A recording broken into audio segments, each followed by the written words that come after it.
So that was Malik Neighbors basically summing up every Giant fan's thoughts, a lot of the Giant players' thoughts. Really just ripping into the soft ass Giants, soft as fuck Giants, a team that was embarrassed at home again to the Tampa Bay Buccaneers, was mocked. The Tommy DeVito celebration was mocked. Everything that could go wrong did go wrong. And right now, our two franchises are in complete hell. So we are the three angry Giant fans and a Jet fan. This is your host, Scott, Giant Mike, Cardone, and angry Jets fan Novak. And guys, there's not anything positive to take out of anything that's happened other than the Giants and the Jets have, you know, secured draft positions pretty low at this point of the season. Yeah, I keep waiting to hit rock bottom, and we just haven't. This is a bottomless pit of despair, dejection, depression, whatever. I've tried to come up with new adjectives to describe this Giants team, and Malik Neighbors did it for us, I guess. Yeah, I actually soft did. as fuck. I mean, that's there's no. Remember the days on the pod where we used to break down the game and we talk about a turning, maybe a turning point here and there in the game. Like, what do you want to break down? Like, what's there to what can we? I don't know where to go. Yeah. We've had right a bunch away, of these in a row.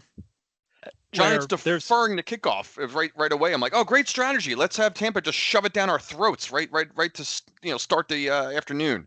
Sorry, Mike. I was going to just there. back up your point. I mean, it's a wonderful point. I mean, usually this podcast is in the past been about, without this call or that call, or why did we go for it there? Or, if we had just gotten that first down, the whole game could have flipped. We haven't done that in weeks since we've done any kind of analysis like that, because it's not necessary. We're not talking about the games now. We're coming on every other season or every other episode, and we're basically talking about the season as a whole. The game doesn't even matter anymore. We know what the outcome of the game is going to be. Yeah, I mean, last year when, as a Jet fan, the defining shot was Zach Wilson being chased by like 5 defenders, and the offensive line are the other side of the defenders. The defining shot of the Giants this year has to be Brian Burns. The ball is hitting his foot, and he doesn't even look down to get the ball as it's rolling down the field, and the opposing quarterback gets the ball. Yeah. Never seen that in an NFL game, or any game for that matter. Never. No. The ball hit his foot. The only thing that would have been worse is if Mayfield picked that up and ran it in, which he almost did. He did pick it up, and then they slammed him down. But before we get too deep into everything, let's give it a shout out. Might be our only positive of the night. So, hello, Cannonsburg, Pennsylvania. Population 9,735. It's a borough of Pittsburgh, and it's named after Colonel John Cannon. It's a big mining and steel mill town, or it was, and it has the second largest 4th of July parade in Pennsylvania, even though it's such a small town. And it's also the home of Doug Kotar, or was the home of Doug Kotar, the Giants running back who tragically died of brain cancer in the early 80s. Jersey number 44. Kotar. 44. Yeah. I thought when you said John Candy, I thought you were going to say John Candy for a minute. Founded by John Candy, because he's, every year I have to break out planes, trains, and automobiles since this is Thanksgiving week. So, if anyone has not seen that movie, I don't know how that's possible. I mean, that is an absolute holiday Thanksgiving must and a gem of all gems of all time. Del Griffith. And I would never say your story sucked, Del. What was he selling? Shower curtain rings? Shower curtain rings. Yeah. Don't you think our two franchises could use a couple of guys from Cannonsburg, Pennsylvania? Yes. Sounds right.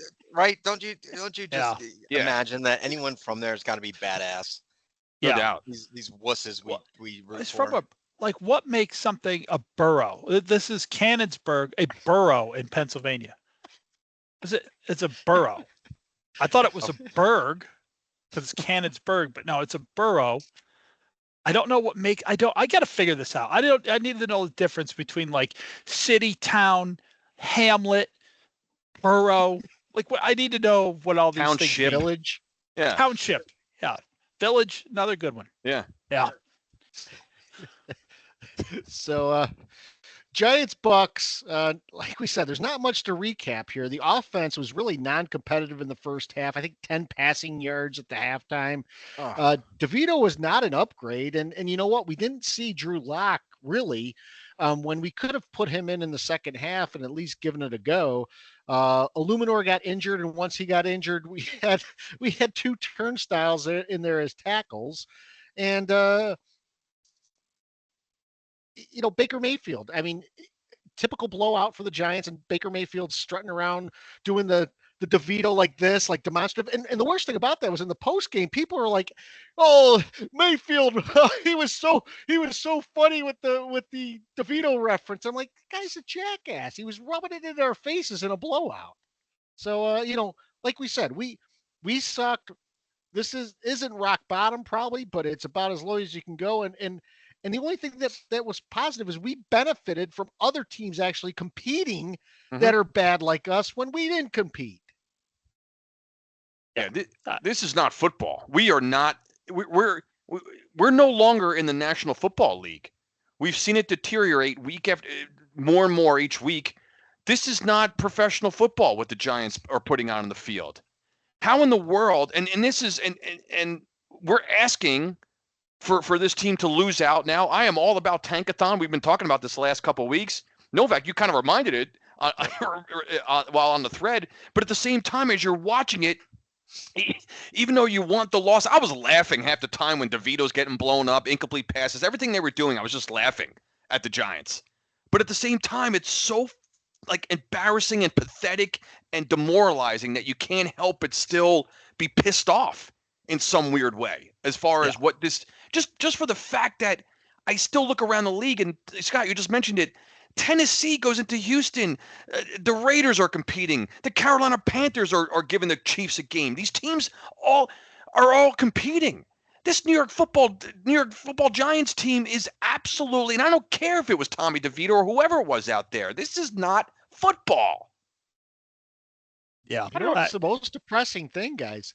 There's still 6 games left. It's not like this is. It's not like this is Christmas and we got we're wrapping up everything. There's 6 games left. 6. And we do have a dilemma because we want the tank possibly, but do we want the tank to come at the expense of this team completely getting obliterated and everyone in that building being about as demoralized as possible? Yeah, it's a great question. I mean, it's a good thing we got rid of Jones, though. That's one problem taken care of, right? I mean, that was clearly that position looked much better now. But I'll go back to the Baker Mayfield thing. Who is this? This is like his only chance to do something like this, and of course he has to take it. Just what a jackass! You're mocking. The Giants are trying to tank, or they would have a better quarterback in there. They put a guy in to intentionally lose to you, and you can't help but run a victory lap on his ass. I mean, really, what a loser. I'm sorry. I got to kind of like Baker Mayfield, but he is a career loser. I mean, that's what the guy is. The Tampa Bay's not going anywhere as long as he's there. Great, Baker. Sit there, beat up on cupcakes, and do your little mocking dances. It's really good, man. And then you could tell he felt immediately bad because in the press conference he's like, "Oh, that was a tribute to Tommy. I like Tommy. He's a good dude. As a tribute. Bullshit. You're full of shit. You're a loser, jackass who front runner." And I say front runner, although we really don't know because the dude has never been in front of anything. Loser. Just a career loser. And when losers like that somehow get their chance, they play a cupcake and they get a chance to win a game, they got to go out there and, take the victory lap because they can't help themselves because that's who they are. This is how are you doing a tribute to a third string quarterback? Like a tribute is usually for someone who's died or retired or he's a tribute. He's actually had a career. A tribute. That's what it was. And the other thing, I mean, I'll agree with, I don't remember who said it at the beginning, but there were plenty of opportunities to get Locke into this game. I mean, I was saying in the second half, I'm like, Dable, don't worry. We're not winning. You can bring Locke in now, just just relax. I don't know where this team is going. I love Scott's point. I haven't really thought about it in those exact terms that, yes, we want a tank. Yes, we want a good draft pick to play with. But, man, these next 6 games are going to be, I mean, you are talking about taking I know people who are recent fans of the NFL probably don't realize this, but you are taking what was one of the proudest franchises in this sport and absolutely ruining, dragging them through the mud. We talked ad nauseum over the last 2 weeks about how, yes, this is worse than the 70s. It's not even really particularly close. That team yesterday was worse than anything we put on the field in the 70s, I believe. It's a disaster. It needs to end. I don't know how I'm going to do 6 more weeks of this. Well, as a person that's well versed in rock bottomness, I can promise the 3 of you that you've not hit it yet. And when we get to predictions, I'll tell you why, because you're going to be there soon, and I'll tell you why we're going to do that. But that was, look, I've been there. I look many, many, many times. That was about as low as I can remember watching the Giants in my lifetime. Yeah. I just, because, Mike, you mentioned it with the Mayfield, Cutlets thing. That was in Met Death. Yeah. I mean, you do that in Tampa, fine. He did it on your home turf. Yeah. And what did you do to retaliate? Nothing. You just let it go. I mean, and then after the game, you hear your 3 best players, Lawrence, Neighbors, and I guess Illuminor is not one of your 3 best, but he's in there, right? He's a veteran. Yeah. Basically calling out the coach. It's over. Sorry. We saw this earlier in the year with the Jets when Quincy Williams, who's the most respected player in the Jets, called out Saleh basically by saying there's no accountability. I knew it was over. Same thing for you guys right now. It's done. Yeah. Yep. And I know the media and the fans, they just love to hate on Daniel Jones. And as we've mentioned in the past, he is free game for some reason. I mean, can you imagine an ESPN person coming on the air after Russell Wilson got cut, or after even our buddy Justin Fields, and acting that way? They were fucking giddy about it. And it's because Daniel Jones is a nice guy. There's no danger of retaliation. It's cheap. It's awful. I mean, this is even hard to fathom because we were bummed out earlier in the year. But guys, week 2, we lost to the Redskins because we didn't have a field goal kicker. Week 3, we go on the road and we beat a bad Browns team, but we convincingly beat them. Week 4, we come back. Tough game against the Cowboys, lose by 5 in a game we probably should have won. Then the next week we go out to Seattle and win. I mean, we were bummed out then. We were competing. Played a really tough game that only got separated by more than 1 score because of a late touchdown by the Bengals. That was kind of it. The wheels came off after that. But, I mean, up through week 5 or 6 of this season, I mean, this team was competing, and they had been a little bit unlucky with a couple of things. And then, of course, another tough game, against the Commanders down the road, and then you lose to the Panthers. Now it's over. Now that, it's not just the wheels falling off the wagon, the wagon's on fire. People are running and screaming for their lives, but that was within this season. And we thought the product stunk then. This is awful. Well, that's a great point, Mike, to go through the weeks, because I was thinking the same thing today, is that it wasn't that long ago where we were actually thinking that this team was showing some signs of life earlier in the year, especially the Seattle game, right? And then, you already mentioned the games. That's why this feels, even though it's been going on for years, because really, I thought about this today too, where, guys, this has really been since the Coughlin era ended, where this team has just been a shell of itself. It really has. Bad coaches, bad GMs, just bad, you name it. And now we can't seem to get out of this downward spiral, this never-ending misery nightmare that we're living in right now. And it's just amazing how we were hell-bent on signing Daniel Jones, and I was on that wagon as well, because you need quarterbacks in the NFL.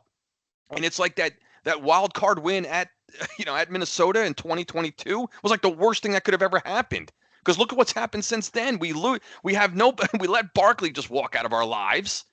And now Daniel Jones is just gone. Yeah. It's like we've become pick a team. Like we've become the Jets. We've become Jacksonville. We've become we are a gimmick and a fucking clown show and a comedy act. That's the New York Giants right now. And so that's why with DeVito and like knock it off with the media and fans who don't get it. Again, guys who don't get it, that they don't get it. We are a clown show right now, and I don't know how. I don't even know how to break this down. Don't know what they need other than the number one pick. They need the absolute to be number one on the clock. And even then, where do we go? What do we do? I'm just so demoralized, guys, and dejected that I'm barely functional. I'm serious. I almost can't even concentrate on I articulate what I'm trying to say. No, it's hard to brought this up. Go ahead, Mike. You can go ahead. No, you go ahead. Just say Novak brought this up during the game, and he just referenced it earlier too. I mean, so your team's down. Your team's hit almost rock bottom. You have a jabroni showing you up in your house. You have nothing to lose other than maybe just the fact that people might think you're poor sports. But take a 15-yard penalty and just crush Baker Mayfield and say, you can't do that in our house, even if we're a shitty team. The Raiders do it when they're good. So why couldn't we do it when we're bad? Yeah. Yeah. And I think the media's reaction to that, Scott, I think you're dead on. Tell me if you don't think this is accurate. If the Pittsburgh Steelers did that, the media would come on afterwards and it would say, oh, there you go. You don't do that in Pittsburgh. You don't do that in Pittsburgh. You don't know. If the Giants did it, this is a dirty team. This is a dirty, desperate team who can't. You guarantee that would be the reaction. You just guarantee. I'm tired of it. I'm tired of everything. I mean, the one thing, and you know what? Dable's not out of my crosshairs either on this. If we could roll this season back to the start, and every time we ran a gimmick play when we got close to the red zone, and we rolled that back and just ran the ball there instead. If every time he went for it on fourth down and field goal range, we just kicked a field goal. If every time when we should have been punting on fourth down, he punted instead of going for it. If every time he went for two, he just went for one, this team could have 4 or 5 wins right now. Mm-hmm. We fumbled on the Wildcat. I mean, we can't do anything like that. You had the opportunity to take Mayfield out too. Oh yeah. Oh, running downfield blocking. Oh yeah. Yeah.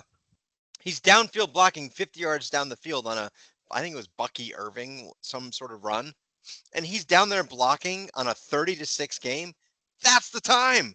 Yeah. You had guys staring right at him. You could have leveled him, and they didn't. Yep. I was so disappointed. And nobody I'm dancing cares. on my pet peeve. I'm dancing on my pet peeve. But I was like, come on. You wouldn't even have gotten a flag. You could have leveled him at that point. Yeah, that was you could have been blocking him right in the jaw. Guys, we get it, but there's no heart. There's no soul. There's nothing there. There's nothing there left to care. And there's just not.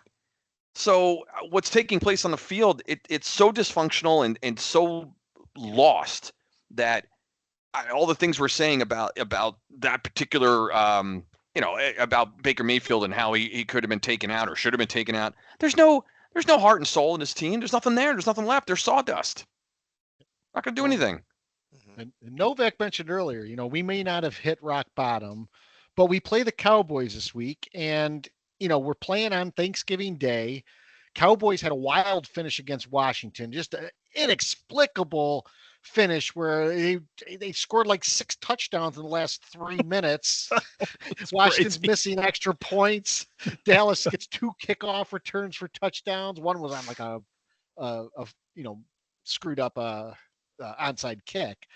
But do we play DeVito? Do we play Locke? But here's the thing. If we put another showing together like we had against Tampa Bay on a nationally televised game on Thanksgiving, I don't know if Dable survives that night. I think on Black Friday before the Raiders and Chiefs take the field or whoever it is, he might be gone because it could be. I don't know how you can have another performance like that to division rival, to see Jerry Jones whooping it up in his box. Ah. Just it's going to be sickening. I mean, that's certainly not off the table if we get embarrassed in that game, like we probably will and should. Someone is climbing out of that fucking Salvation Army bucket that they trot out there every Thanksgiving. It's usually Ezekiel Elliott, and it's probably, I mean, why not? Feed me. Yep. You know, he's going to be doing. Why not? Yep. Yeah. Yep. CD Lamb. Someone's going to be crawling out of the bucket. Why not? Yep. I don't know much more to break down with that game. Who I knows? Dable's Yeah. benching our best player because he fumbles. Teach him not to fumble. For crying out loud, Tiki Barber's at the game. Have him come down. Where's Coughlin? Just stop this. But even isn't that even so typical? I was laughing even at that, like at Tracy fumbling. He's been like one of the few shining, bright spots in this season. And of course he has to have fumbleitis. It's everything we do. Novak, to your point about this, like everything this Giant team, they're not good at anything, and they do everything just bad enough to be. By the way, that was their 6th turnover in the red zone this season. Leads the NFL, most turnovers in the NFL. Like stats get trotted out every week, the things that you don't even realize exist. And when I heard that, I'm like, well, yeah, why not? Fuck it. Just our 6th turnover in the red zone. Sure, of course it's the most in the NFL. Why not? Yeah. Who cares? We're somehow going a full season without an interception. I think that's where Novak was going there. I was going that. You haven't had an interception in 10 games. That's awesome. We got in the opener in garbage time. That's just awesome. You had a 4th and short, and you run a jet sweep. What are you doing? Like, I mean, come on. You were running up the gut fairly decently that whole drive, and then you run a jet sweep. What? Come on. Coming off a bye, we don't have Malik Neighbors, our best player, doesn't have a fucking target until the 3rd quarter. It's absolutely maniacal. Again, Dable coaches like we're the Chiefs. I mean, he's got a speedy guy like Tyreek Hill or someone else that can run the jet sweep every time. I could have told you as a Jet fan, Todd Bowles blitzes on as many times as he can, and the Giants acted as if they were shocked by this. What is happening? They're blitzing. We didn't again. 3rd time in a play in a row. Yeah, it was like they were so unprepared after, and that's off your bye. I don't know, and I think that they completely botched the Daniel Jones thing, which is I was talking to you guys before we came on here. I mean, Jones officially was gone on the Friday before the game. You had 2 weeks to make that happen. It should happen 7 or 8 days prior to that Jones should have been gone so that you can get back to normalcy. So you had a bunch of that, and Jones was a beloved guy apparently in the locker room. You don't do it on the Friday before the Sunday. Stupid as that. Yep. You all knew it was going to happen. Yeah. Not that this matters either, but I was going to mention it earlier. By the way, did Tampa look like a team that had lost 4 in a row by any chance? Was anyone aware that they had lost 4 in a row? And here's Tampa's points against like the last 6 games prior to yesterday. 36, 27, 41, 31, 30, and 23. And then somehow they just snuff out the fucking Giants, scoring. This is where the New York Giants are. I mean, Tampa was giving up 33 points a game for the last 6 weeks, having lost 5 out of the last 6, and they absolutely came into med death and demolished this team. Demolished them. Yep. It's just like Dallas being the worst run defending team in the league. There's that one blip. There's a one blip, very steady all year, terrible, and then just 1 week they're amazing, and then right back to terrible. Just right down the line. And did you see how much fun Tampa was having yesterday? I was thinking about that in the middle of the game. That one play where Irving was running up and Mayfield's out there fucking blocking. It looked like they were like just running through the countryside, just like after eating a bunch of gummies or something. Like they just were absolutely. I said, look at this team, how much fun this team is having. What does that feel like anymore? We don't know.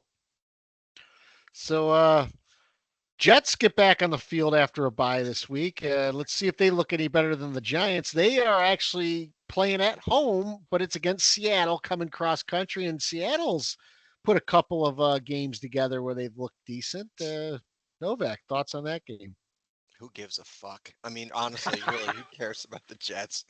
I mean, I'm just so happy that I have you guys to commiserate with, because normally I'm by myself in misery with being a laughingstock, and you're now with me.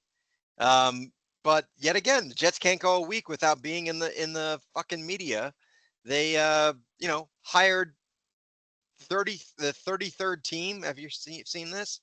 Which is Mike Tannenbaum, who was the Jets GM like 15 years ago, to help them find their next GM and coach. Why don't you just go get Joe Namath to come in and tell you who to hire?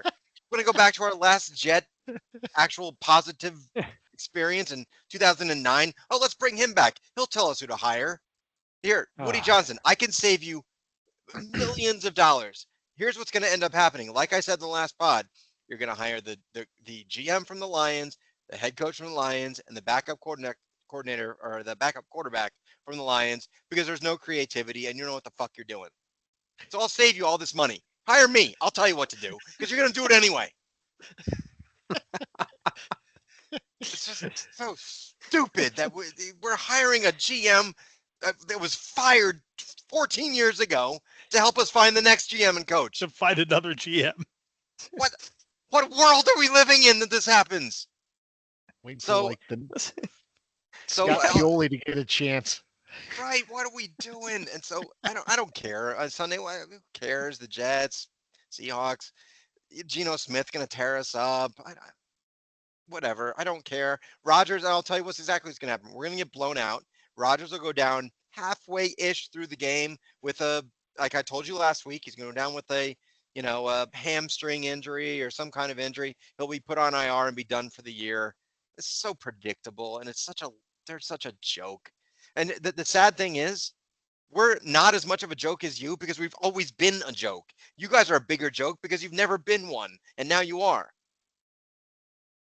I mean, it's been a just joke what the it is. last five of the last 7 years or so. We've been a joke, but Yeah. Yeah, but you Cardone like, likes to point out that we've been a joke much longer than people think, I think. yeah, but like I said before we got Been on, since 2013. you've been living off of 4 Super Bowls for the longest time, and I feel like this year finally that you can't live off that anymore. No. Those times are over. So, No. And, I've point to always that. been this, so it doesn't matter. I've always been this. You guys are now with me, so welcome. thanks for Mike- having us. Yeah, man. Anytime. Misery loves company, man. I'm happy to have you with me. It's Met Death. Blame it on Met Death. It's that fucking stadium. I hate that stadium. I despise really that is. stadium. Yep. Despise it. So, Mikey, I'll turn it over to you for predictions. For our picks, all right. We had By the way, two. Cardone, without Cardone last week, we cruised. We were like at predictions in like 12 minutes, and then we still went an hour and 45 minutes. Well, this is therapy, man. You can't stop. Yeah. You just it's It grieving really is. and it's So Novak and Cardone went 2-0 last week in the picks. By the way, the score of the Giants game was, 30-7, 24-10. We were all kind of all over that. 27-10 for Cardone. I mean, that's really good, man. That's right in there. Scott and I were talking before we came on, we'd like to have that San Francisco pick back. We didn't have all the intel when we made that pick. We didn't check our injury reports, I guess. But anyway, Novak and Cardone went 2-0. Scott and I went 1-1 because we all know better than to pick the Giants anyway. So Novak leads off at 16-8. Then it'll be Cost next at 14-10. Cardone at 14-10, and then Mike has fallen to the cellar at 13-11. So Novak, kick us off. Either game you want. All right, I'm going to start with the Giants. So I said I was going to hold it for this. You guys have not hit rock bottom. And like I said, as a person that has experienced rock bottom, 15 times in my lifetime, you've never been there in your lifetime. I think you're not quite there, but you're about to hit it on Thursday. And here's what's going to happen. You need a national television embarrassment. Mm. butt fumble, the Fail Mary. Like, Yeah. I know what that is. You're going to experience it on Thursday. Something's going to happen, an embarrassing play. The national TV is going to be watching on Thanksgiving. It's going to happen. It'll be a name play. I don't know what the play is going to be, Wow. but that's going to happen to you guys this week. So then you will finally hit rock bottom. So with that, I think the Cowboys are going to blow the Giants out 31-10. For the Jets, they are always at rock bottom, so I can't go any further. So I do think the Jets will, this might surprise you, I think the Jets will actually play well coming out of a bye. But I do think Rodgers is going to get hurt somewhere through the middle of the game. Tyrod Taylor will come in, probably keep them close. And I think the Jets will keep this close. So I'm going to say 27-24 Seahawks. Mm-hmm. Mr. Cost. So the Giants are going to lose like on a play called the turkey trot or something. There's going to be something. The fumble-rooski or something. Stop it.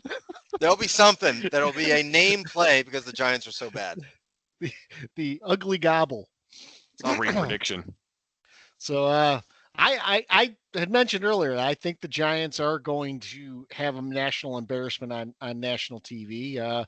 I think this may constitute a change at quarterback. At coach. I don't know if there's going to be a named play coming out of this other than just it's the day before Black Friday and it probably will be appropriate. So I'm not sure any of us are going to change position or anything else in these picks because I'm going to have the Giants losing to the Cowboys 33-9. And then the Jets game, I was optimistic, for the Jets against the Colts, and they came out and I thought they should have won that game. The Seahawks have a little bit of energy. They're on a roll. They're throwing the ball downfield. Geno Smith somehow is, back to being cocky as hell. And I think they come into Met Death and deliver yet another death blow that teams have been delivering to our teams. And they're going to win this game 28-7. Wow, going steep. Wow. With the margin of victory. Cardone? Which that doesn't happen anymore because no teams ever kick 4 extra points and the other team kick 1 extra point. It's going to be like 28-6, 28-11. Yeah, 28-7 is an odd score now. Yeah. If you've noted, like, guys, it's funny. Like, I used to write down or at least memorize coaches not going for, or going for 2 when they should, or going for on a 4th down. I don't even bother because it's not even worth bringing up anymore. If you notice, like, I haven't brought one up in a long time. It's like I watch around the league and I just scoff and laugh at every one of these fucking coaches and just shake my head like, fuck it, go for it. Go up. Detroit at one point against who they just beat, Indianapolis. Whatever. Early in the game, they had like an 8-point lead, had a chance to go up by 11. Campbell doesn't take the field goals like a 30. Fuck it. Like, go up by 2 scores on the road. Fuck it. Just like it's just they won the game anyway. But anyway, there's not gonna be a lot of changes here, guys. I mean, Scott, you almost had the same exact score I have for the Giants. Novak, excellent prediction, man. Like some kind of a name play. I love this idea. I'm gonna have to try to come up with it between now and then. I was gonna hopefully I could have something clever here by the end of the time we go off the air here tonight, but I don't know if I could. Like, I don't know if I could think that fast for like coming up with the name of the play, but no, this is, again, we're not competing. I don't care who's playing quarterback for Dallas or what's going on. This could be the bucket bash or something like that, the Salvation Army fucking surrender or some kind of play like that. Or so, give me Dallas. I had 33-13. I got a lot of 3s in there. So yeah, Dallas 33-13. We definitely get embarrassed. That includes like a late garbage score from the Giants, so it's going to be just a wipeout on Thanksgiving Day. I'm actually apologizing to people that have to sit and endure that game on Thanksgiving afternoon when they're trying to look for some good NFL football. You're not going to get it, so apologize to the country for having to sit through the fucking New York Giants on Thanksgiving. And then Met Death is going to claim another a loss for the Jets on Sunday. So I don't know exactly how that game's going to go down, but I just got Seattle winning, kind of a close one. Less than a score there. I got Seattle winning 24-20. Met Death just continues to roll on, baby. Can't win there. Jets and Giants will not win. Seattle, I mean, they need that game. I could just see the whole headline: Geno Smith coming back to burn his ex-team, something like that. You can already see it. It's gone like 7 years ago, and we're still exactly. It doesn't matter though. No, you know how that works. It doesn't matter. The Geno Smith revenge game. Revenge game. Revenge games now. Yeah. Yep. Revenge game from years and years ago. Yep. These guys already been, he's been comeback player of the year, that kind of bullshit. Seattle and been comeback. On 4 other teams since. Yeah, then. Been on multiple teams. Revenge game against the New York Jets. Yep. All right. So I of course have Dallas too. There's no way you're picking the Giants in that game, right? This is Thanksgiving. Dallas is at home.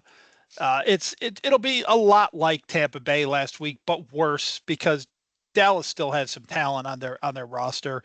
They just can't get their shit together. But we all know they'll get it all together on Thanksgiving Day, and it'll be ugly quick, and we'll probably see Drew Lock in this game. I have very little doubt about it. I usually say this as a joke. I mean it. The Giants will not score in this game. I have a hard time. Sometimes I just throw that out there as like a joke. I honestly believe that Dallas wins something in the neighborhood of 33-0, 40-0, somewhere there. I'll say 40-0, just to match up with that embarrassment from last year as well. But I mean it. I don't think the Giants will score in this game. Dallas's defense they're embarrassed. They're mad. You could see it against the Redskins, although they didn't show it. They gave up just the most inexplicable passing touchdown I've ever seen in my life, I think. How does a team give that up and then still win the game? Cardone, can you imagine the Giants giving up that play and then winning the game? Like, are you shitting me? Of course not. Unbelievable. Can you even imagine that? And then I'm going to pick the Jets. I'm going to pick the Jets because I have to make a move here. I have to get some luck. I've got to make a move. I'm sitting in last place. I can either spiral to way last, and the move wasn't going to be picking the Giants. I couldn't do that. I got the Jets winning 16-13 in overtime. With the clock getting near, like the potential tie. Oh yeah, It's like everyone's a little bit worried. Oh no, they've only got 2 minutes left. So and it'll be. I agree with Novak's prediction about Aaron Rodgers this week actually. So it'll be Tyrod Taylor leading them back to overtime and then to win in overtime. That's eerily specific. Yes, looks like I have a time machine. We'll see. What a pathetic state of affairs. Did you hear what we all just said? I mean, the Giants, all 4 of us said the Giants are getting blown ass out. Mike is only picking the Jets so he can catch up to us in a betting situation. I admit it. We're sawdust. Disgusting. We're so bad. So around the league, you guys got anything? I mean, we talked about the wild finish in Washington and pretty wild finish in Houston too. Will Levis made some terrible throws during that game, and then all of a sudden when the game's on the line, they come back and they pull it out against Houston. Again, 2 teams equal to the Giants who competed and won. We talked about it earlier, and that the fact that Mike and I didn't know that Purdy wasn't going to play when we made our prediction last week, but Niners are in trouble. Niners are in last place in that division and teetering on missing the playoffs, which they really are going to need a miracle right now to make the playoffs. They got a couple more tough games left. Cardone brought it up earlier when he said the Panthers gave the Chiefs a game. I mean, it took that team into overtime or almost overtime, which we knew Mahomes would pull it out before overtime. But, Panthers made plays. They competed. All the fringe teams, they gave it their all. And again, just made it more annoying for the Giants. One team again that came back after they looked like they were dead, and they almost had the 14-point 2-point conversion to cut it to 8 because they failed at it. They almost had it pay off. The Bears tied the Vikings, went to overtime and lost. I mean, I think that's just it for around the league. I think the story around the league this year is these teams who you would think would be packing it up like the Giants are not, because they're men and they're professionals and they're going out there and they're leaving their ass on the field. And look at the Carolina Panthers, by the way, guys. I mean, how easy would that have been for them to lay down? 2 wins in a row, Kansas City coming off a loss. I mean, everything spelled doom for the Panthers in that scenario. And that wasn't any sort of fluke. They hung in that game the entire game. They got stops on third down. They troubled Mahomes. I don't know where the defensive backfield came from, but they had receivers locked down. I mean, I mean, this sounds ridiculous right now. I want the Carolina Panthers fight. Yeah. I mean, how crazy of a statement is that? I was told over the weekend, or someone had mentioned like, well, Cardone, at least you're not the Panthers. I'm like, you're goddamn right we're not. I said, you guys beat us and you're competing against the Chiefs. I said, you guys are much better than us. Much, much better. The same as Ted Danson compared to Costanza when it comes to acting in a sitcom. Much, much worse than the Panthers we are. So, yeah, we're not the Panthers. You guys are much better than us. Like, it's... And here's a couple things around the league I wanted to bring up before I fail to mention these. 2 things I wanted to mention. One just came to me, but I had written the other one down. I obviously cursed every place kicker in the NFL since like week 4 because I was talking on one of our pods about a month or so ago how I think it was my pet peeve how like 65-yard field goals are chip shots now and everything goes through the uprights. Have you guys noticed the misses around the league? It's unbelievable all of a sudden. It's wild. It's all of a sudden like overnight. It's as if these kickers forgot how these guys turn into mental cases when they once they miss a few kicks. But it's become like an epidemic. Every single kick that is nothing seems to be a gimme all of a sudden. I think I put the hex or the curse on these kickers when I called out and said this is bullshit. Like 50+ yarder. These guys are 90%, 50%, whatever percent. And now these guys are everything's shaky. And I called the miss. I didn't say it out loud, but I said it in my head. That what's his name, Siebert on the on Washington. After they had that wild touchdown, I said it. I'm thinking to myself, he's gonna miss. He's gonna miss this extra point. And I don't know. And that wasn't even close. Sure that one wasn't even close. Like Greg Olson and say, "Oh, you got to go for 2 there." Yeah. That was a duck snort right there. That was one of those, first tee when you're all hung over on and you just snap hook one right into the damn woods on the first hole. That's what that kick was, just a duck snort. But my other point I wanted to make, and I was going to save this to Scott's like, you got anything else, guys? I'm like, yeah, I got something. I'm going to fucking throw it out there right now. Mr. NFL or Mr. Goodell or whoever makes these rules, I thought the stationary cemented to the ground kickoff, dynamic kickoff that we had was supposed to prevent injuries. Well, Austin Eckler got knocked the fuck out on a kickoff return, did he not? Yes, he did. So I thought we had done away with the injuries on the kickoff returns. NFL, where did that go? Can we just bring the kickoff back? Because ask Eckler if they're safer or if they're if they're non-injury prone, because that guy he looked dead. He was so dead, the camera, it was like one of those guys streaking on the field. The camera wasn't showing Eckler laying on the ground. They were doing everything they could to show like Quinn and the coaches and players huddling around. I'm thinking like, is Eckler's head off his body? What happened to the guy? We couldn't even show it. And then like one of and they love the word gruesome, right? I saw one headline, Eckler suffers gruesome injury. I'm like, gruesome injury. The guy got hit in the head. That's usually reserved for the leg snapping in half. That's the old gruesome injury.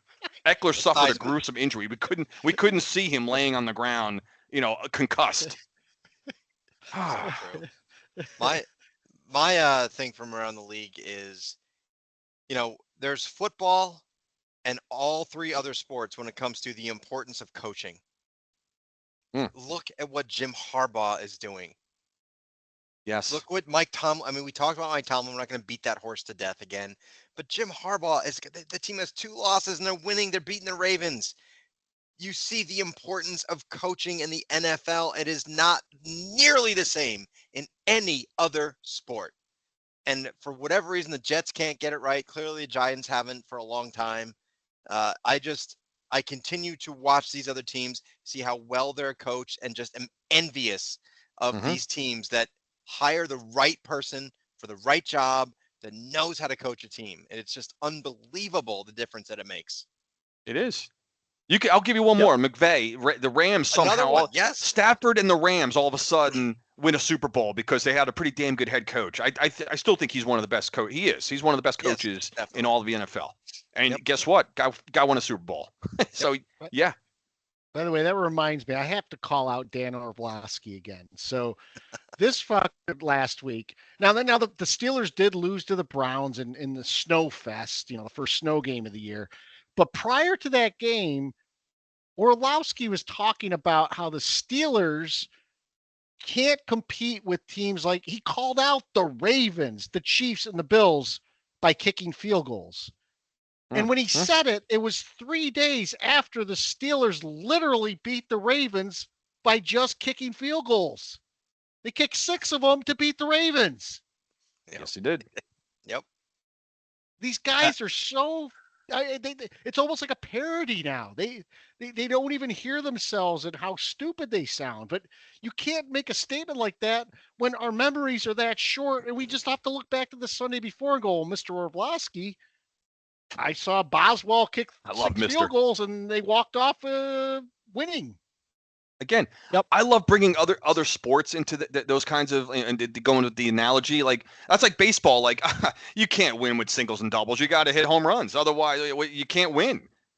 Like you can't. You're gonna hit you're gonna not shoot 3-pointers in the NBA. You're not gonna win by hitting 55 2-point shots, driving down the lane and dominating the paint. Come on, you need the 3-point shot. It's insane. It's absurd.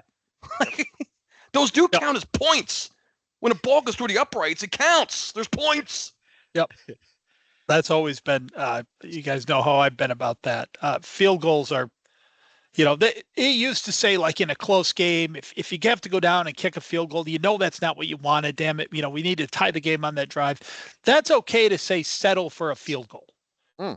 When you're up by 21 and you're driving down the field and you stall out in field goal range and kick a field goal, you're not settling for that field goal. That was the intent of that drive, to get up by more than 3 scores. Like every field goal is a settle. Now, I swear to God, you could be in overtime lining up to kick the game-winning Super Bowl, and some jabroni on TV would be like, well, it looks like they're settling for the field goal here. What are you talking about? And you know what's great about this, Mike? On the other side of the ball, I don't know about you guys, but I know when my team is on defense, like I have a thing, like it kind of bothers me when the other team scores any fucking kind of points. So I don't understand why, even when you hold a team to a field goal, how like the defensive coordinator is high-fiving everybody, everyone's jacked up, they're clapping. I go, I don't understand. Like we still gave up points on that drive. Isn't the idea or the objective to stop the other team and force a punt and get the ball back? Why do we have to celebrate field goals on defense as if we accomplished I don't understand. We still just gave up 3 points, and the defensive coordinator is like, just clapping wildly. Why? Why do we do that? Everyone's so brainwashed into that the field goal is a loss. Yeah, you just went 80 yards in 7 plays, and they're high-fiving. Well, yeah. Good job. Now. So we're recording on a Monday night. The Chargers have a 7-0 lead against the Ravens, and on 4th and 1 from the 30, they're going to go for it rather than get a 10-point lead. And make it stop. They did make it, but yeah. So the second half of the podcast is going to be a bit of a throwback pod, because I know a couple of the questions are going to be talking about nostalgia, and Cardone brought up something that he didn't even think I was going to talk about here. So, he didn't play football, this guy. And he was a fictitious baseball player. But one guy who could have been a rugged uncle model years ago, had it existed back then, was Sam Malone / Ted Danson. Sammy Malone. Yes. He still got a glorious head of hair. Great head of hair. So you could see him slinging drinks with the Premier styling butter out there, keeping his hair in place. And he could, legislate as a mayor without any messiness on his dome. He's just a cool cat who rocks the Wagyu beef tallow and smells like mango. Be rugged, even when having to deal with Cliff Clavin types. Be rugged and be classic. Go to ruggeduncle.com. Use code AngryFans and get 20% off your order. You guys had no idea I was going to talk about Ted Danson, and Cardone mentions Ted Danson literally 5 minutes before I that's incredible. That's unbelievable. Wow. Mayday Malone. Yeah. Can you imagine the tale that Mayday Malone would have been bringing in if he had Rugged Uncle? Can you imagine? Seriously. The guy, he did pretty damn well. Yeah, he did well. He did really well. Yeah. Didn't he have like his own? He had like a special comb, I think, in some hidden case. It wasn't that. I believe one episode something came out where the guy had amazing hair. I mean, he must have been using Rugged Uncle. Yeah. And if anyone's listening to this podcast, and like just it could withstand any kind. That was an awesome head of hair Danson had. He still does. And how old is that guy? How old is Ted Danson? 75, 80? Gotta be in He's not that old, is he? Gotta be in the mid-70s. Yeah. One of my favorite characters of all time, Sam Malone. Sammy. I'll just say real quick, anyone listening to this podcast, Scott Cost is the great pitchman of all time. I mean, every week he's bringing it with a new, innovative way to pitch Rugged Uncle. If you're listening to this and you know someone that has a product, you got to get us in there because Scott knows how to pitch. Just saying. Legendary. He is legendary. Ted Danson, I mean, every week he's bringing it. Darren tells me that Ted Danson is 76 years old. 76 years 76. old. Who would have thought Ted Danson would have been tied to Rugged Uncle? But it all makes sense. Who's he? He's somebody. What about me? You're nobody. Why him? Why not me? He's good. You're not. I'm better than him. You're worse. Worse. Much, much worse. So, Scott's Mikey. Billy Mays. Billy Mays, the pitch man. Jeez. Did Billy Mays get arrested and then kill himself or something? I don't know. I didn't mean for that. I just meant for him pitching OxyClean to me for so many years. I think Billy Mays died of an exploded heart from doing too much coke, and the other guy, the ShamWow guy, got arrested. Oh, the slap chop guy. Yeah. Vince Schlomy. Pet peeves, Mike. Man, I had a pet peeve that I am going to use and I want to use, but somebody mentioned something earlier and it set off me. And my brain exploded. What the hell is Andy Reid doing, making a jackass of himself in these commercials? Why is he out there? That was me. I said it. Oh my God! There's one a few years ago. You're gonna eat those nuggies? Like, why does he lower himself to that? I don't understand. Is he not allowed to watch them? Does he think that's like an outtake they're not going to use? I don't know. Anyway, the real pet peeve I have this week is from a guy in college football who could actually win the Heisman. I think he's a pretty good player. That's the running back from Boise State, Ashton Jeanty. I think that's how you pronounce it. So this guy is very good. Definitely a first-round running back. A lot of places right now have him going to Dallas, which does scare me. So this is nothing negative about Ashton. Wonderful player. Blah, blah, blah, all that. My pet peeve is it started coming out in the media today how much better numbers this guy has than past Heisman winners. So they're comparing him to Derrick Henry in 2015 and Mark Ingram and, just you name it, the receivers for Alabama and the LSU guys and all these guys. So I just had to say, look, everyone knows Boise State is not, playing Alabama's schedule. But so I just had to go look. And so Ashton Jeanty has over 1,000 yards this season in 4 games. He has Georgia Southern, he put 260, 270 on. Washington State, he put 260 on. Nevada, he went for about 250. And Hawaii, he went for like 248. So that's over 1,000 yards of these stats that people are comparing to Derrick Henry, by the way, for Alabama, and saying this guy is way better than Derrick Henry's ever going to be. Now, as I think I prefaced very well in the beginning, Ashton Jeanty is a fabulous running back. I have nothing against him. And the fact that he can put up those numbers against anybody is impressive. But I looked at Derrick Henry's schedule in 2015 when he won the Heisman. So he played 1, 2, 3, 4, 5, 6, 7, 8, 9 ranked teams that year. They included Wisconsin, Ole Miss, Georgia, Texas A&M, LSU, Mississippi State, Florida, Michigan State, who was number 3 at the time, a pretty good team, and then Clemson in the national championship game. So I think Derrick Henry's numbers might have been a little bit better if he had the Georgia Southern, Portland State, Nevada, Hawaii swing in that Alabama schedule. But so the pet peeve there is just, and I've used this before with different examples, but just the inability, the laziness that the media uses, that they never take the opponent into account. You know, and it happened in our game a little bit this week. Oh, Baker Mayfield's back. And I'll look at Mike Evans out there running around like he's a young man. Guys, they're playing the Giants. Tampa Bay will go back and lose next week conveniently to whoever they play.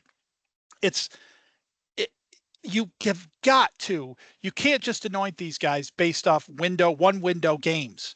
No one's back. Nobody, like the Dallas run defense was back a few weeks ago, right? When they played the Giants, as I mentioned earlier. Nope. Boop. Right back to be sucking after that game.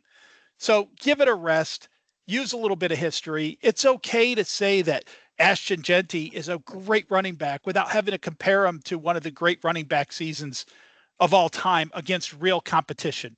And at least when you do that, you could bring up, well, now, Derrick Henry played a little bit of a tougher schedule that year. But yeah, just give it a rest. Don't be lazy. It's okay to say someone's playing well and doing well without having to find someone else to compare them to when the comparison is not apt and it's not apples to apples.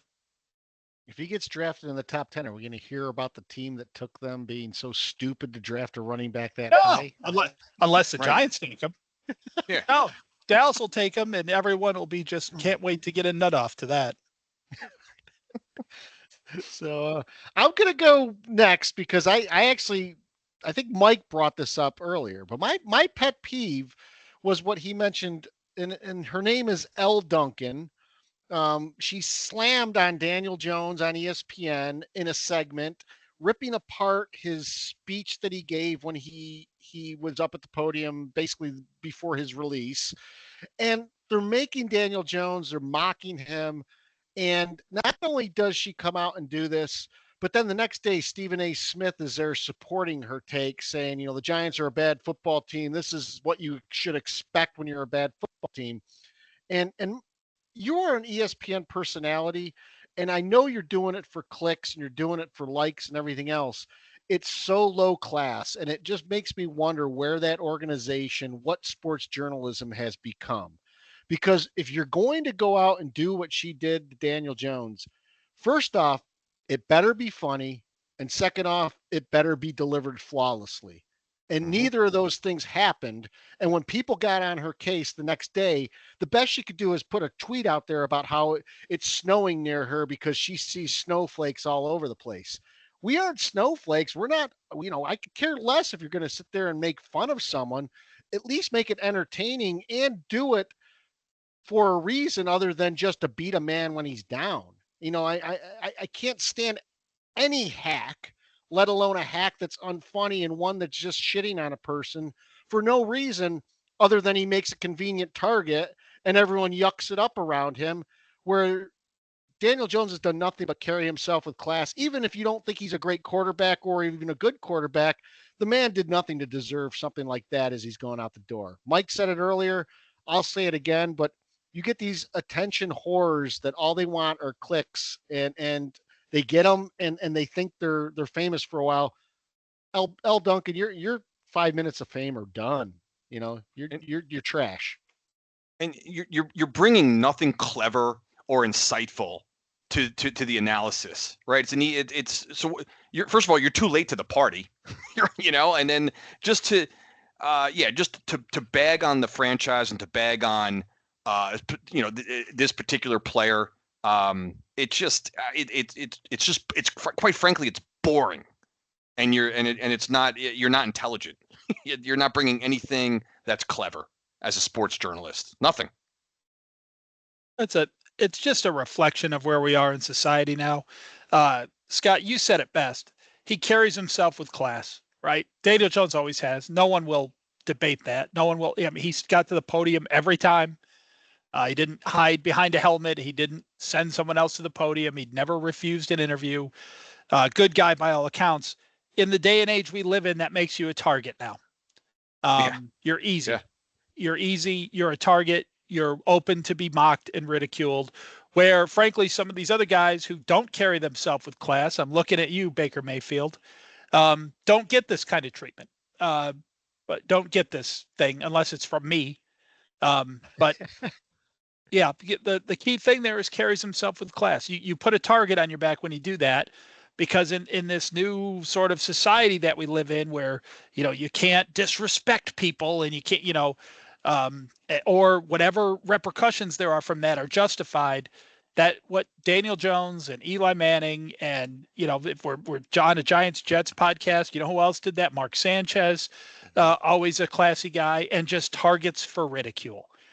And it's okay. And we live in an age too where the media seemingly doesn't like to ridicule people. They stay away from that whenever they can, but there's certain guys who have a target on them that it's okay. And those guys are the guys that we used to say carry themselves with class. And you know what else too? She made fun of Daniel Jones for reading off a statement because he went to Duke. It's like, for Christ, like Cardone said, it's not original. It's boring. No, it's not boring. funny. If you're gonna do a piece like that, you better have people falling out of their chairs laughing. Be a roast master or something. If Jeffrey Ross was there, Jeffrey Ross would have been able to rip Daniel Jones. I get it. Duncan, you can't. Yeah.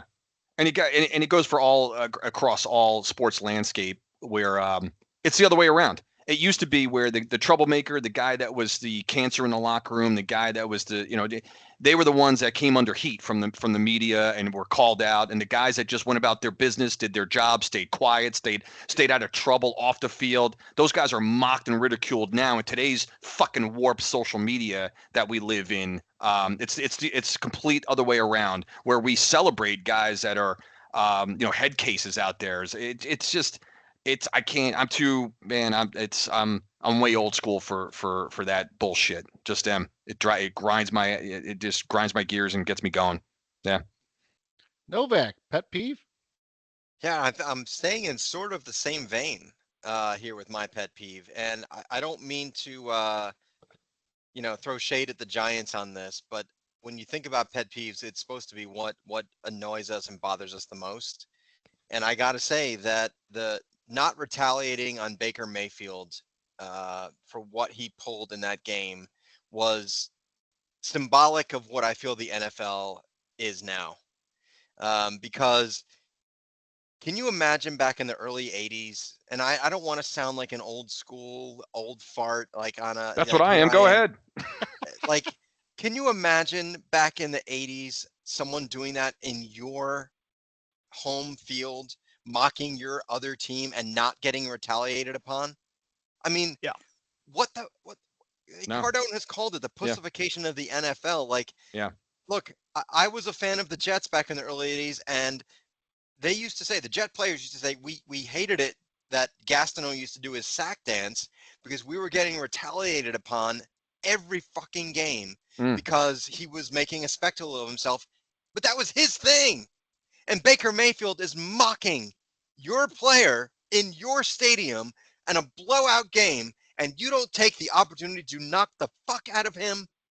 And it's not just the Giants. I'm not mocking the Giants here. I just hate that they can't, like the NFL, like even in baseball, like they still throw at a guy if he celebrates a home run too much. Or in hockey, if you do something, you're going to get leveled on the next time you're out on the ice. Even in basketball, in a hard foul, you're getting taken out on the next play. But the NFL, for whatever reason now, we can't retaliate anymore.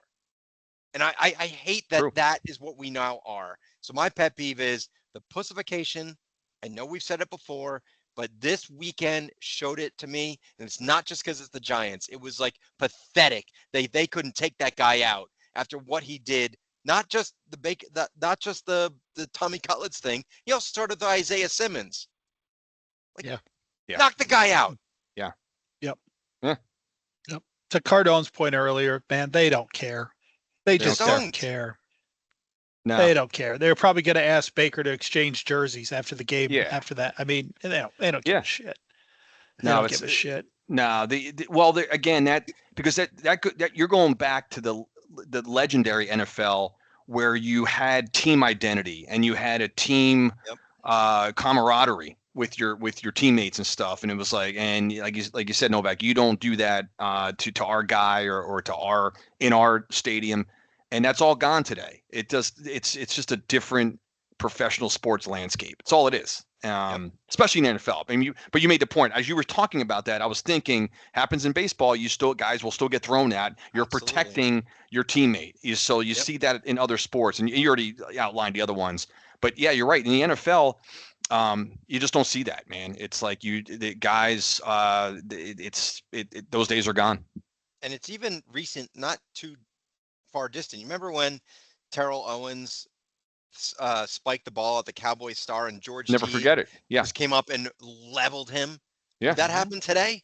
No, he would spike the ball on that star and no one would do a damn thing. Yeah, that's a good example. Nothing might happen.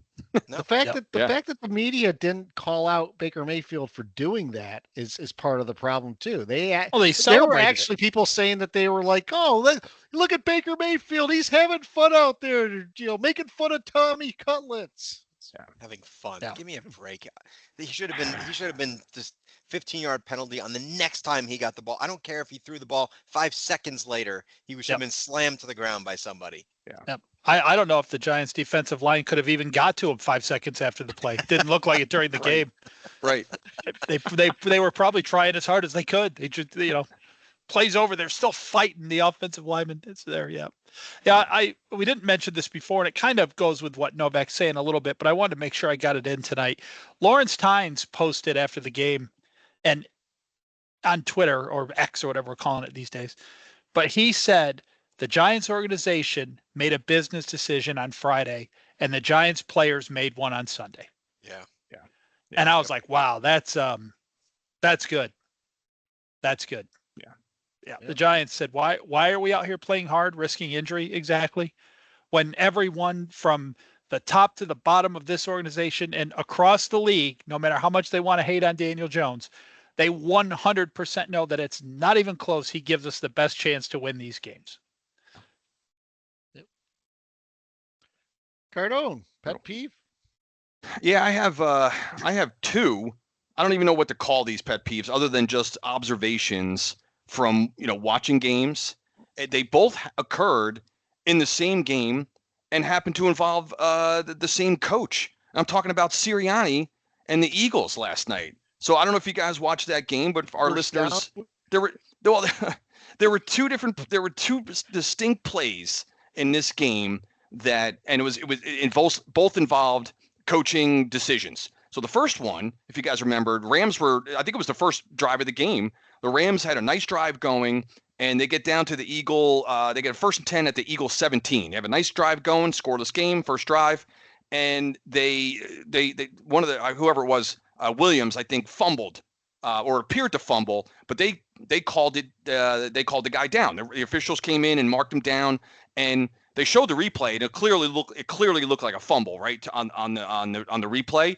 But the Eagle sideline and Sirianni didn't. They were thinking about the challenge flag. You could hear Collinsworth or whatever talking about not Collinsworth.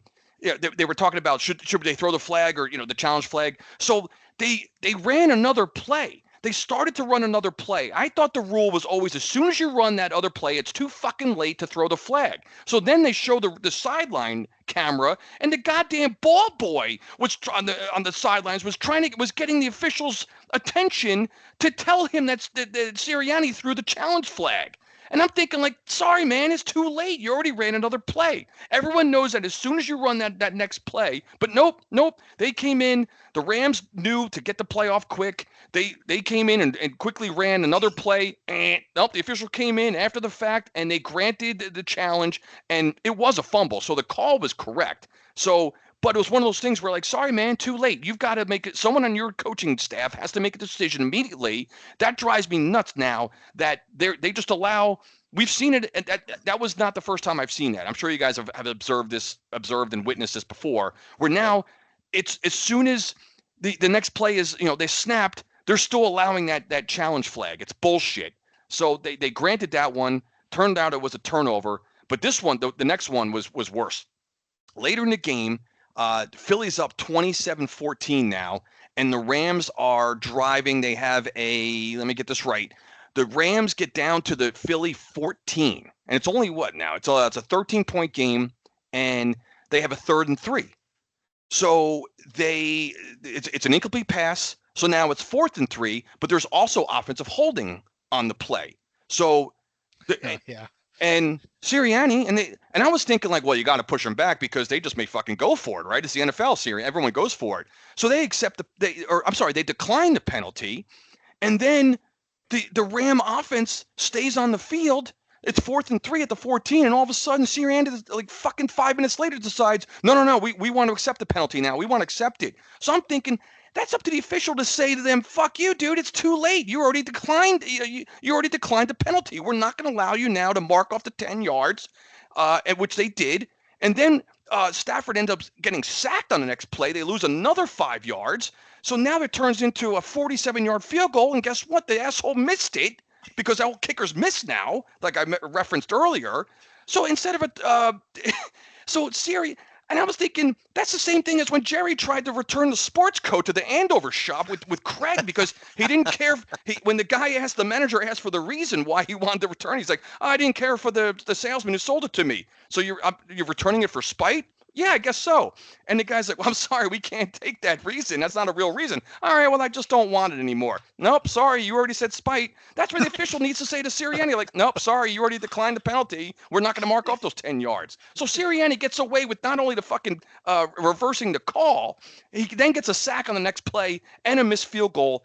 And we know what, and then, Philly goes on to win the game. But I mean, my pet peeve is both of those where it's I'm just sick and tired of the officials granting late challenge flags and then also the decision to change. I've seen that one before too, where a coach makes a decision to accept or decline a penalty. But what was Sirianni thinking? He's like, oh shit, the Rams are actually going for it. Yeah, we'll move him back 10 yards. I'm sorry, I didn't mean that, asshole. Well, not only that, they brought McCauley on afterwards, and they said, you can't do that, can you? Collinsworth said, I thought that, you have to declare within a timely manner. And, of course, McCauley gives the, they shouldn't have let that happen. But right. They never ripped them about it. This eye in the sky again. The eye in the sky didn't fix that fumble in real time, but it fixed the throw of the flag apparently, because I heard them come on and go, well, replay assist came on and helped with the flag thing. So when does replay assist actually happen and when doesn't it? I don't know. Again, think about it in any other sport. That's like saying, like, oh, shit, you know what? We don't want to intentionally walk that guy. Send him back home. We're going to pitch to him. Hang on. No, we're going to pitch to the guy. Oh, okay. All right. We'll take the walk away and put the guy back in the batter's box. We'll pitch to him. I didn't realize he had, we have a lefty-lefty matchup. So, yeah. We'll pitch to him. Yeah, that is ridiculous. I didn't even see that happen. I didn't see it either.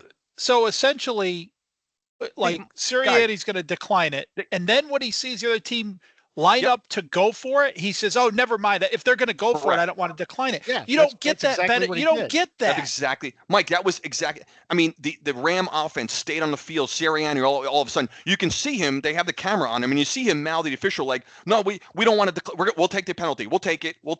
Bullshit. Again, too late, dude.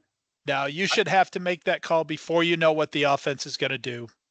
I don't know if you saw late in the game, the Eagles lined up for a tush push, and the Rams jumped off sides. And after they jump off sides, Sirianni's on the sideline. Yep. First down. He's pointing he's a complete jackass. Isn't that a violent gesture? You can't do this, I thought. How do you know the difference between first down or, I don't know. That looks like it's a violent gesture, if you ask me. Has that really happened before? Where you can change your decision based on what the other team does? I didn't think it had, but Sirianni, I mean, that's unbelievable. Like, it happened last night. I didn't see it, and I honestly could not think that could happen. Novak, I was watching in real time. They declined the penalty. I was sitting there thinking, like, oh yeah, you want to move him back. Not only, because I was thinking that. I'm like, 4th and 3, they're down by 13. I'm like, they'll probably go for it. Like, I think you would move. Like, would you rather have 3rd and 13 or 4th and 3 in that situation. They were keep them. They were on the 14, so they pushed them back to the 24. 3rd and 13 at the 24. So I was thinking, I would push them back. And before all that happened, yeah, only because like today in today's NFL, 4th and 3, they're going to go for it. And totally. like I said, then they got another 5-yard sack, and unbelievably they missed a field goal after that. So everything worked out. Everything works out for the Eagles. I don't want to belabor this, but when it first happened, they bring Terry McAulay in, and Terry McAulay goes, "Well, the ref might have just assumed he was going to accept the penalty, and then realized they asked him, and he took it." But then they show the video, and Collinsworth is like, "No, he changed his mind. He you could see when he sees the offense come back on the field that he's going to take the penalty, and that's when Terry McAulay goes, "Oh yeah, they shouldn't have given it to him." In the same game, and Scott, earlier in the game on the first drive, they shouldn't have been granted that challenge. The play was running before that one drove me nuts. I mean, it was a fumble. When they showed the replay, I'm like, oh shit, you better snap it, LA, because that was a fumble. And so he was right to challenge it, but I'm sorry, man, it was too late. You got the flag down too late. They don't do that anymore. They just allow it. This eye in the sky thing is just it's another way to bring out subjectivity into the game. Yeah. So we got a ton of unbelievable. So we got a ton of questions tonight. We'll start with our friend Peacock. And he asks, we covered it a little bit because it was the opening, but are we worried about neighbors being a malcontent and the impact on the locker room? And this is the type of thing that happens when a season goes south, and I am worried about it. I'm worried about any wide receiver that's a diva. I mean, just look at the antics George Pickens is doing in Pittsburgh, and you just don't know when these guys are going to mouth off, pop off, talk about not getting the ball, throwing their coaches under the bus, and you don't know what impact that's going to have.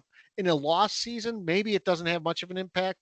What if this happens in a season when you're 500 vying for a playoff spot, or you're a playoff team and you don't get the ball one game and you mouth off again? It's always a concern to me.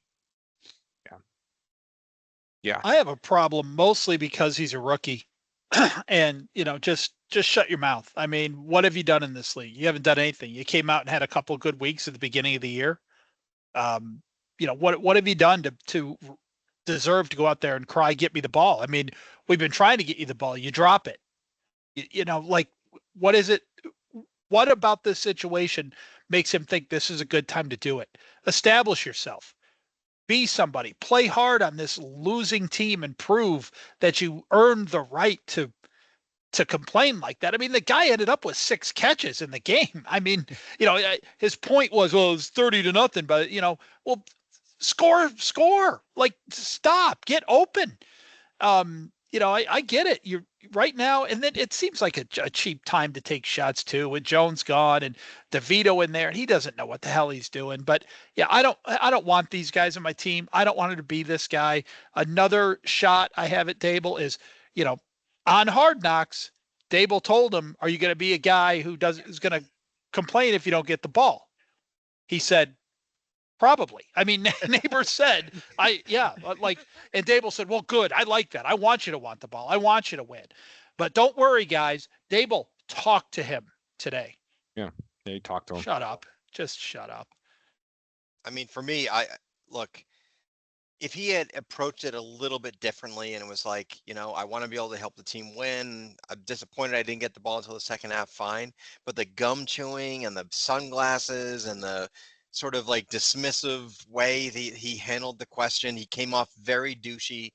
I would be concerned if I were you all that this guy is just a malcontent and he's another Odell Beckham and you've got like another diva on your hands. There's a very different approach in my opinion. Yeah. So Peacock also asks, who has it worse, Giant fans or Jet fans, and which team gets out of the hole quicker? I actually think Jets fans have it worse than Giant fans. I mean, Giant fans, again, we're in a really bad time right now, but we still have Super Bowls to reflect on. We still have Eli Manning on every week that we look at and can say, hey, that guy brought us 2 Super Bowls. So I think right now that Jet fans have it worse. And saying that, though, I do think because of some of the salary cap situations that the Jets have, that the Giants are probably going to get out of this hole a little quicker, especially if they are able to draft a quarterback that can help them turn around like some of these other franchises have done. They're not just a quarterback away, though. We're seeing that right now. But I do think the Giants, at least salary cap wise and personnel wise, probably are in a better shape where they can turn around the roster faster than the Jets can. I don't know. I feel like we've surpassed the Jets in terms of just laughing stock ability, if that's such a thing. We are at least, yeah, Scott. I understand. I mean, as far as the history and past championships, but that doesn't feel like it even exists right now. And like, if looking right now in terms of sheer ability to compete and put something that's resembling a National Football League team on the field, the Giants are further away than the Jets even. That's the way I'm seeing it. And I know, what we dumping Jones and the situation we're in at quarterback, and it all starts at the quarterback, of course. But I don't know, man. That's a tough question, Peacock. It really is, because the Jets don't even have like a coach. They got the dick. I mean, it's just collectively just a goddamn mess. Both these franchises. I mean, as I'm starting to answer it, I'm like, well, wait a minute. The Jets are pretty. I mean, I don't know. I mean, it's equally, which is not a great answer, but it's almost like I don't know who's in front. I don't know who's in front, but by in front, I mean who's worse. I would say, and you're going to probably be shocked that I would say this, but I actually think the Giants are a little worse off. And here's the only reason I say that is like I've said, I think on 2 weeks ago, I said this, you're off kilter. Like, the Jets are a clean break everything. I still don't know what the Giants are going to do. You've got, maybe you're going to go let your coach game. Maybe your GM's going to stay. I don't know what's happening here. And you've not been at rock bottom before, so you don't know what this is like. I've been here many times, and so this is something that can be turned around. We haven't made the playoffs in 15 years, but we can't look at the past. You're looking at what's moving forward, and moving forward, I think the Jets have more talent than the Giants. I do, more young talent, and we are a clean break. You are not at a clean break yet. If you're at a clean break, then I could say the Giants, but right now I think the Giants are worse off. Yeah, I actually think the Giants and the Jets fans right now, for a lot of the reasons Cardone just said, it's the same. Yes, It's the same. Yeah. I mean, you have to look back too far for the Giants to see the good times. So we can't even see them from here. The Jets can't see them because they're not there. And we've never been there. So, I think we're about the same. We talked about a couple weeks ago, like, if the Giants and Jets merge teams right now, we wouldn't be a playoff team.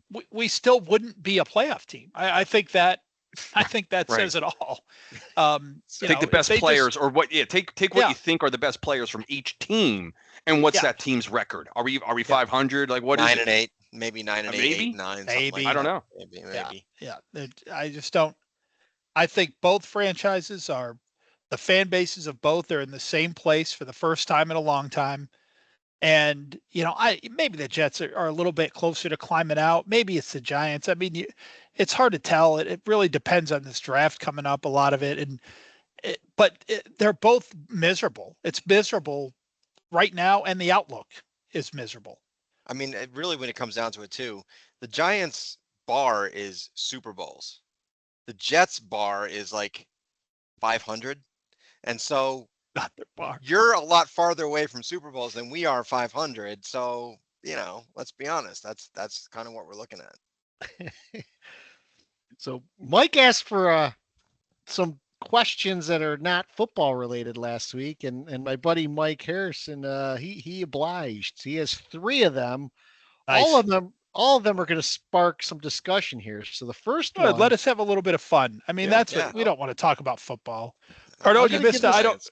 Cardone, I don't know if you listened last week, but we had just a random question out of the thin blue air. What was it last week? The question: Who was the better Satan? Was it Al Pacino in some movie, or Jack Nicholson in Witches of Eastwick? Oh, clearly the best part of that pod. Yeah. So then we spent time trying to figure out who Satan was in Little Nicky. It turned out to be Harvey Keitel, but Also a great so Satan. Question this week. I'm gonna throw this to Cardone since he wasn't at the last pod, and this is right up his alley. Who would win a fight between Kramer and George? I think that came up on one of the episodes between George and Jerry. The question was, I think, pitched to Elaine, and she actually, I think, I have to go. She said George. Oddly enough, I think I go with George because George himself, when he was explaining how he would beat Jerry, he's like, "Oh, I would do all kinds of illegal stuff, like whatever I have to do, groin stuff, like he would do whatever he could." I think George would be a little bit more scrappier, if you will. Kramer's kind of clumsy. He's got just his physical comedic clumsiness, I think, would kind of give him off balance. I think, George has kind of got that low center of gravity. I think George kind of packs a punch with he's kind of that low, he's like a butterball. He's tough to topple over, where I think if you get Kramer off balance, all you got to do is like shove him down the stairs or something like that. So I got to go with George just because of the groin stuff too. Groin stuff. Groin stuff. If George had his Jamaican housekeeper oil him up like he did in that one episode, he'd be really tough to beat. That's right. No, so you got to give reach and height to Kramer, but power to George, right? George with the low center of gravity. I don't know. I like the idea. I think it's a good fight, but I got to side with George in a fight. If George gets him on the ground, it's over. No. I mean, look, Kramer experienced it. He fought off the mugger while he was driving the bus, and he's Batman making all the stops. That's true. You might have changed my vote. And he said, "He's Batman." You're right. I'm Batman. He also punched out Mickey Mantle at the at fantasy camp. So yeah, Kramer definitely knows how to get in the mix. Yeah, that's true. Because, I don't know. I may have to reconsider that Reggie one. Miller too. Yeah. Don't forget, Kramer's also experienced in the martial arts. He knows karate. That's right. He was kicking the crap out of those kids. They're 9 years old. We're at the same level, Jerry. I think Kramer's winning in a landslide. I think the real fight. I want to see the finish of the fight between Elaine and Frank. That's the one we need to see. Oh, absolutely. Yeah. That's one of my favorite episodes. You made all the stops. They kept ringing the bell. Ringing the bell. But you're right. The one where, at the end, that was the one where George was the bad boy, and he was like breaking down, crying in the police station because, why do you have to yell at me like that? Yeah. Yeah. My George ain't smart enough to hatch a scheme like that. You can say that again. What's that supposed to be? Yeah. What the hell does that mean? That means whatever the hell you want it to mean. I could drop you like a bag of dirt. So the next question, I'll start off with Novak. So your first celebrity crush, and how old were you? I was really young, and so God, I hope my wife doesn't listen to this one. I think it's when I first noticed that I like the opposite gender. It was Olivia Newton-John. Oh, in Greece. In Greece, when she came out in the all black, and I was like, "Whoa, what is this? What is happening here? What is happening here? I like this." So Olivia Newton-John was going to be my first. So I was probably 7, 8 years old. Yeah, good one. Cardone. Yeah, I don't even know how to narrow this down to just one or the first. Who even remembers? But I tell you what, I could still remember being a kid, and I think my mom, before she went to work, because was when she was a stay-at-home mom, she used to watch All My Children back in whatever decade that was, the freaking 70s or something like that. And I can still remember checking out freaking Erica Kane, played by none other than Susan Lucci. Susan Lucci. And she was just a smoke show. So I might have to go with Erica Kane, played by Susan Lucci on All My Children, as my first crush. Absolutely was enthralled with her. Nice one. Because she was devious, and she was also just a real New York bitchy, just upscale She had a lot of sass. That's a good one. Yeah. That is. I like that, how you went that way. That's a good one.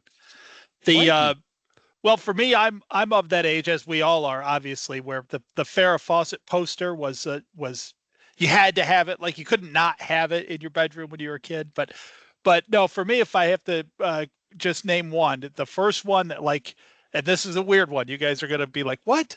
Because there's other people on the show that are probably better looking. But I had a gigantic crush on Joe from Facts of Life. I did. It was huge. Huge. Was she the athletic one? She was the tough girl. Yeah. She was the tough. Yeah, no, she was her and Blair. Used to. Yeah. Yeah. Blair Nancy was the McKeon. prissy one. Yeah. Nancy Nancy McKeon. McKeon. That's And an awesome one. we just lost one. Another crush I had. Like I probably watched Mr. Mom 1,000 times just for Terry Terry Gar. Gar. That's Oh, why. yeah. That's why I was going to. Oh, bring I'm up sorry, is Terry Scott. Gar. God, I No, didn't no, think that's you were going fine. there. No, I was just going to say we lost one with Terry Gar. And if it wasn't Terry Gar, then I was never, I was never on the Wonder Woman bandwagon like a lot of people were. But like, I Suzanne Summers was one I thought too. Oh yeah, Three's Company. Three's Company. Nice. Yep. Speaking of that, yeah, actually, can I give an honorable mention? I just thought of another one because, again, for some reason, I'm thinking about when I was homesick from school, and so obviously, all my children was in the afternoon. I gotta get. I can't believe I forgot about this one. Diane Parkinson on The Price is Right. When they would come out, when she would come out wearing a bikini in the showcase showdown, my God. Diane Parkinson. Yeah, I might have to put her. I'm glad he said The Yeah. Price is Right because you just said Diane Parkinson. I'm sitting there trying to rack my brain on who that is. Oh, Price is Right. Oh, I know once you said it, I know exactly who you're talking. Yeah, yeah, she was. I love that. I love that you somehow knew her last name. That's amazing. That is amazing. If you had said Diane from Price is Right, I think we all got it. Like we all would have known. Cardone comes over the top with the last name. That's right. That's how you know it's a crush. I got to say, the most bizarre one of the four of us has got to be Joe from the Facts of Life. Yeah. I mean, Olivia Newton-John, Susan Lucci. Who'd you say, Scott? Suzanne Summers. Suzanne Summers, and then All Joe from the Facts of Life. all classic. Yeah. At All least very he didn't classic, say I would agree. If he said Natalie, I'd really be disappointed. No, Tootie? Was Tootie on that show? Tootie Judy was. was. Yeah. Absolutely. Yeah. Mrs. No, Garrett. it was Joe. I believe I wrote her a fan letter and got like a signed picture back. I think I did. I have some that's memory awesome. of that. I think I did. The other one I really liked. I was probably the only dude sending her those, if you know what I mean. The other one I really liked too was, do you remember Erin Gray? She was from Oh yeah, Battlestar Galactica. Buck Rogers. Yeah. Buck Rogers. Or Buck Rogers, yeah. Yeah. But yeah, I got she the was- Olivia Newton-John poster, and my mom was like, "Oh, you must like that movie." I'm like, "Very much. I really love." I love the movie. It Grease. was Great movie. Oh. Great. I know exactly the She's time. got that the time she accent came right. out. Oh yeah. Oh yeah. She's there with the black. She goes, "What do you make Yep. of it, stud?" Yep. That's exactly. I was the stud, thinking in my mind. So last question. We popped this one up there because I thought this would be tough on the fly to get this. So I prepped you guys earlier. So if you could change the ending of a TV show or movie, what would it be? I'll start here because I really liked Seinfeld. I hated the way Seinfeld ended. It probably was in the scheme of things, it probably was the right way to end it. I just didn't like that ending. I wish they had just sort of left it open where you could continue to go about your business or just have some sort of funny wrap up rather than the situation they were in and we end up in jail. So I don't know how I would change it, but I would have had a different ending. I think the idea behind that, like I can see how they got in the writer's room and said, this is good, but the execution was a little off, which this is all addressed on Curb, by the way. If you guys have watched the final season of Curb, this is all addressed in there. But yeah, I went with one that's a little bit off the beaten path because it was one of my favorite shows and it ended so poorly that, and I'm not going Game of Thrones, but I could. But you guys remember the show The Shield with the commission? Yeah. The commish. Yeah, I absolutely loved that show, and it was consistently good all the way through.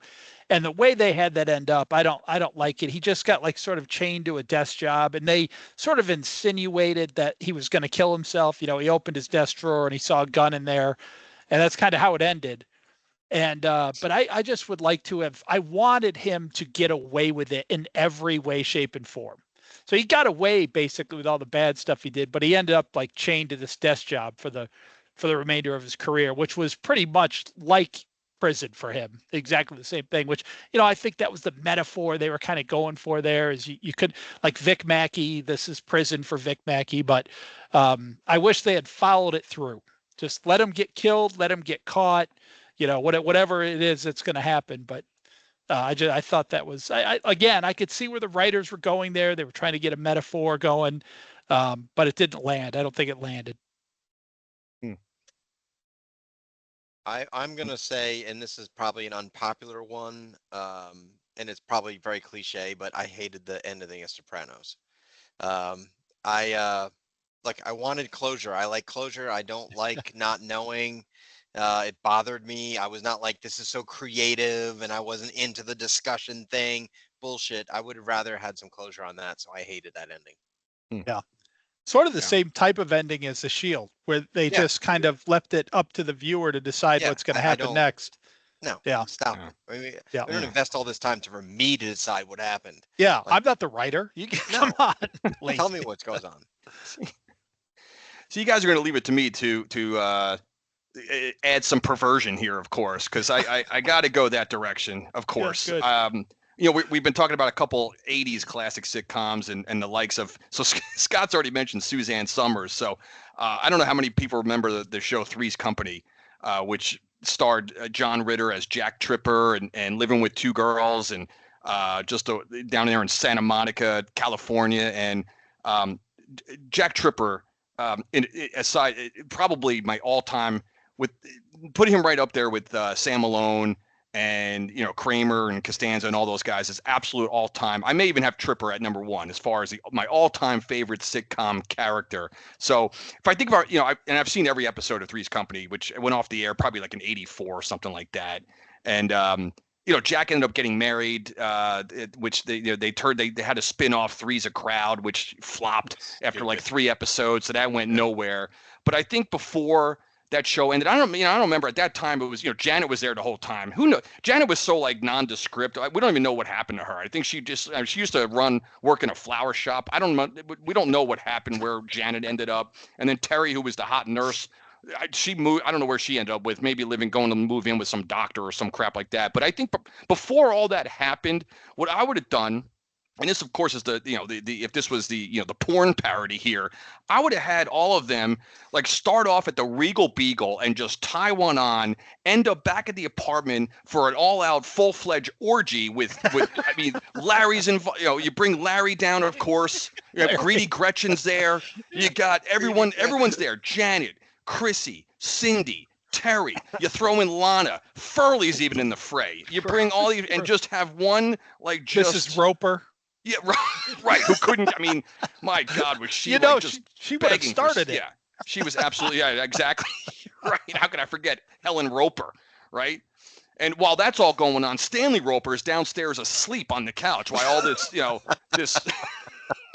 That would have been a great shot. Yeah, this wild orgies going on. From the orgy down to exactly. Stanley sleeping in his chair with a beer. Yeah. But Furley's even involved, everyone, and they just have an all-out, just full-fledged on orgy before this, before the series wraps up, and they go their separate ways just once. You mean to tell me like Janet lived there for like 9 years? She didn't have one guy come back to the apartment in 9 years. Come on, get out of here. No, they owed us that. The fans deserve that. Did. Yep. That's what we watched every week for. Is this it? Is this it? Is this going to be the week? They all go down to the Beagle and get ripped and come back. Regal Beagle. They just tie one on. Beagle. Yeah. I was going to close by, giving heartfelt thanks to everyone, and now I got to follow the orgy of the Three's Company. So that's sort of tough to do, So, but guys, we're season 5. It's Thanksgiving week, and just want to thank all of our supporters, all of our listeners. Rugged Uncle this year being a sponsor, the Carolina Beer Temple for hosting us in the preseason. It's been just a craptacular year for both of our teams, and yet we're still having fun every week. We're complaining and we're bitching up a storm, and we hate the NFL with all of our fiber at times, but we're still thankful to be able to just have this time together and spout off and have a little bit of therapy. So I thank the three of you guys. I thank our listeners. Just very thankful coming into Thanksgiving. Yeah. Absolutely. Couldn't have said it better, Scott. It's well said, well put, and thankful that we're able to do this, and it's fun. I said in a disastrous season, I look forward to this each and every week, and it's God bless us in terms of dealing with this bullshit that we're lifelong fans. We don't deserve this. We deserve a lot better, but at least we have this pod to kind of get us through some of these week to week. So thankful for you guys. Appreciate you guys. Drink heavily on Thanksgiving just to get the image of Mrs. Roper's panties being down at her ankles out of my mind. I'm very thankful to you guys. I could not get together and talk about the NFL or the Giants right now with any other group of guys. It would have to be you guys, because someone else is going to say something that sets me off. I know we're all on the same plane here. Scott's the closest we got to optimistic, which would drive me nuts right now, but even he's beat down.